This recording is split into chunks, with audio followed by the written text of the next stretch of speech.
Kisah seorang awaken tingkat lemah yang akan menyelamatkan dunia. Cerita ini adalah kelanjutan dari part sebelumnya. Setelah berhasil melewati tahap pertama, kini semua peserta dikumpulkan. Selamat, kalian yang sudah lolos akan memasuki tahap kedua. Satu persatu tim akan dipanggil. Kita mulai dari tim ke-10, yaitu Dragon Fang. Lalu yang ke-9, Saiyan Wing. Selanjutnya yang ke-8, Reborners. Kemudian di saat satu persatu tim dipanggil, Sojun bertanya kepada Lu Feng, "Hei bos, kemana mereka dikirim?" Entahlah Sojun. Xiaoyang yang tahu jika Sojun takut akan kematian berkata, "Mungkin mereka mengirim kita ke tempat seperti neraka yang membuat kita akan mati semua." Hah? Apa kau serius? Haha, tenang saja Sojun, tidak akan ada yang mati dari timku ini. Di tengah perbincangan mereka, tiba-tiba seseorang datang. "Hei Nona, apakah namamu Nona Zero, sang asasin hebat yang dirumorkan oleh banyak orang? Ngomong-ngomong Nona, ketua intelijen kami sangat tertarik pada kehebatan Anda. Aku tidak peduli kakek tua, sebaiknya kau urus saja urusanmu sendiri. Tapi Nona, jika kau tetap di sini, maka kemampuan hebatmu itu tidak akan berkembang. Jadi, menurutku itu sangat disayangkan." Lu Feng yang merasa diremehkan berkata, "Hentikan itu kakek sialan. Sebaiknya kau pergi, jika tidak kau akan mati." Hah, dasar bocah tak berguna. Jika Zero mengikuti kalian, aku yakin ia akan menyesal. Apa kau yakin kakek tua? Baiklah, mari kita buktikan saja. Sepertinya kau sudah siap untuk mati anak muda. Tapi tempat kematianmu bukan di sini. Jadi selamat tinggal pecundang. Maafkan aku semua, ini semua salahku. Santai saja Zero, jangan terlalu dipikirkan. Mereka semua hanya para semut kecil di hadapanku. Kini tim Lu Feng pun dipanggil. Sebaiknya kalian jangan terlalu jauh dariku.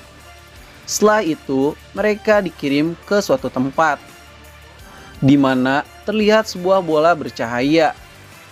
Ternyata bola itu adalah alat penghubung suara. Selamat datang di ujian kedua. Aku adalah orang yang akan kalian lindungi.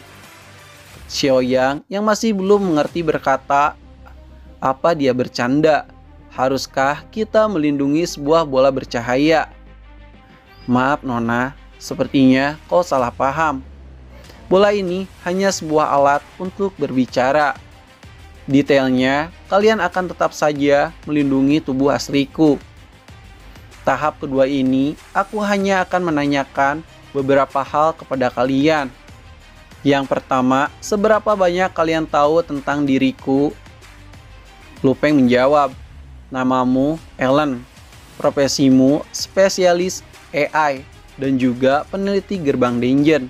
Kau mencoba memasukkan sesuatu ke dalam dunia dungeon, dan mencoba melihat apa pengaruhnya di dunia nyata.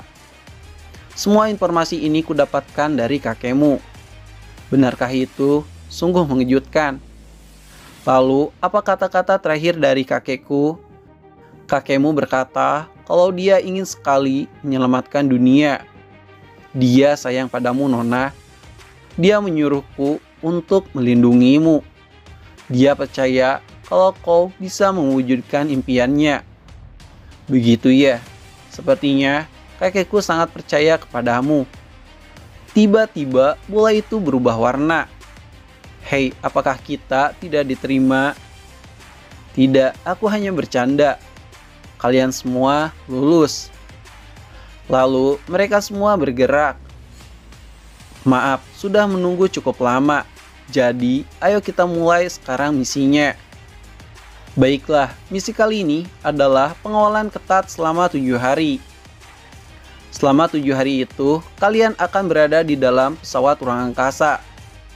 Kini mereka semua mulai memasukinya. Xiaoyang terlihat senang. Ternyata di sini sangat menakjubkan dan banyak sekali orang-orang. Ingat, tugas kita di sini adalah mengawal Ellen, bukan untuk pergi liburan. Sementara itu, di sisi yang berbeda, terlihat Rose sedang membantai para pecundang. Angkat pedangmu sialan, ayo kita lanjutkan.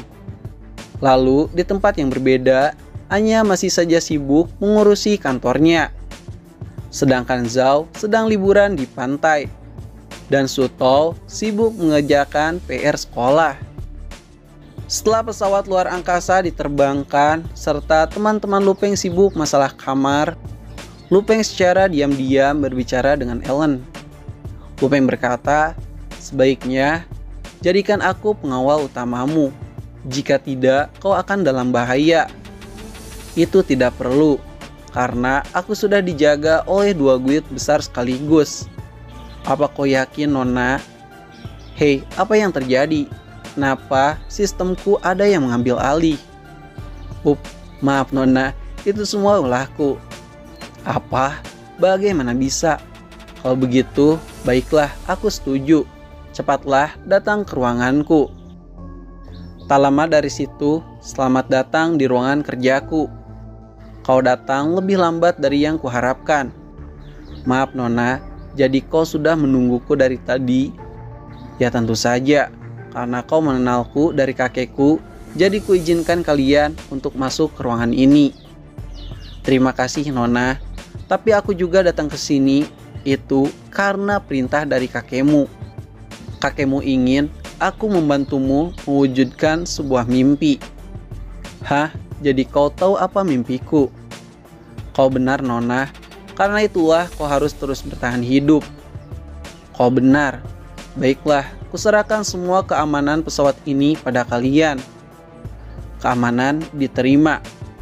Aku jamin kau tidak akan mati di sini Nona. Di saat semua orang sedang tertidur, tiba-tiba alarm darurat pesawat menyala.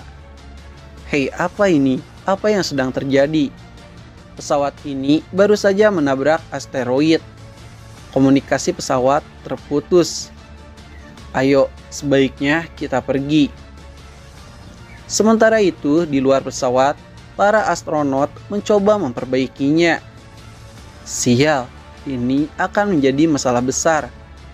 Di saat mereka sedang memperbaikinya, tiba-tiba seekor monster tanpa kepala sudah ada di belakangnya. Astronot itu ketakutan. Sang monster memakan. Sementara itu, di dalam pesawat kekacauan besar terjadi. Orang-orang berlarian. Para tentara yang ada di sana mencoba menembakinya. Para inteligen kini mulai berdatangan. Para tentara meminta bantuan. Seketika sesuatu yang mengejutkan terjadi. Rasakan ini orang bodoh. Mata sang kakek tiba-tiba bersinar. Seketika tubuh para tentara terkoyak. Ini semua sesuai dengan rencana. Para monster itu sangat luar biasa. Ternyata para inteligen dari awal berniat membunuh Ellen. Sekarang para inteligen beraksi membantai semua orang yang menghalangi. Akhirnya kita sampai di pintu berikutnya. Di saat mereka membuka pintu itu, tiba-tiba sebuah tembakan laser muncul. Tembakan laser itu menembus tubuh si paman botak. Hahaha, kebetulan kita bisa bertemu di sini. Kakek tua bertanya, bagaimana kau ada di sini? Mudah saja, aku sudah menyimpan pelacak di baju salah satu dari kalian. Kakek tua yang menyadari jika Lupeng bukan tandingannya menyuruh anak buahnya untuk melarikan diri. Akan tetapi, Sojun mengaktifkan skill Dark Shadow yang berhasil dengan mudah menangkap mereka. Lupeng berkata kepada Xiaoyang, habisi mereka sekarang Xiaoyang. Tapi bos, apa ini tidak berlebihan? Tidak masalah, mereka berniat membunuh kita semua. Baiklah, kalau begitu serahkan semua padaku. Intracranial explosion diaktifkan. Sebuah cahaya hijau bersinar. Segel kepala terlihat. Tidak, hentikan sialan. Kepala para inteligen seketika menghilang. Mereka semua berhasil dibereskan. Sementara di tempat yang berbeda, Ellen dan para kesatria sedang bersembunyi. Akan tetapi, mereka semua ketahuan. Para kesatria yang melindunginya berlari bersamanya. Satu monster mencoba memakan Ellen. Tiba-tiba, sebuah tembakan jarak jauh berhasil menghancurkan kepala sang monster. Hei kalian semua kemana saja? Maafkan kami Nona, kami sedikit terlambat. Para monster itu kembali mengejar Ellen. Namun, Zero dan Xiaoyang mencoba menahannya. Semburan api ditembakkan, para monster meninggal. Xiaoyang mencoba membunuh mereka satu persatu dengan kekuatan Metal Explosion. Hei Sojun, sebaiknya cepat bawa Ellen dari tempat ini. Sojun dan Ellen kini berlari. Di tengah perjalanan mereka, Sojun dihadang oleh monster raksasa. Hati-hati Sojun, sepertinya ia adalah induk dari para monster ini. Aku mengerti. Tolong tunggu sebentar Nona. Sojun memanggil kekuatan rubah bayangan. Rubah itu masih tak cukup kuat untuk melawan. Sekarang Sojun merasa kesakitan. Tak lama dari situ bala bantuan datang. Zero menembakkan semua senjatanya. Akan tetapi itu masih tidak terasa. Sepertinya kulit monster ini sangatlah kuat. Kalau begitu, aku akan membantumu menyerang bagian dalam. Intracranial explosion diaktifkan. Tiba-tiba sebuah teriakan kencang mengguncang. Intracranial explosion gagal. Mereka semua kesakitan. Zero, Xiaoyang, dan Sojun kini mereka dalam bahaya. Tubuh mereka diikat. Ellen yang tersisa sendirian akan dihabisi. Tiba-tiba seseorang datang, menyelamatkan Ellen dari sebuah serangan. Dengan cepat, sebuah tebasan-tebasan kembar dilancarkan. Zero, Xiaoyang, dan Sojun mereka berhasil selamat. Maafkan aku datang terlambat. Bos sisanya kuserahkan padamu.